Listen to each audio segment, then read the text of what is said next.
So look for the part that is shorter, and we're gonna roll that out.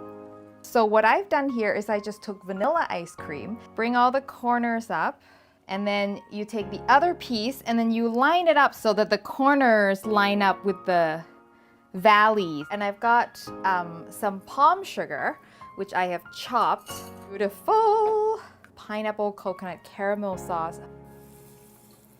And this will take 20 to 30 seconds. Now I'm coming to this paper towel just to dab any extra oil from the bottom and then straight onto the plate. Woohoo! Look at that sauce now. It's cooled a little bit and it's just the perfect consistency. Good and easy that is. Now, let me cut open.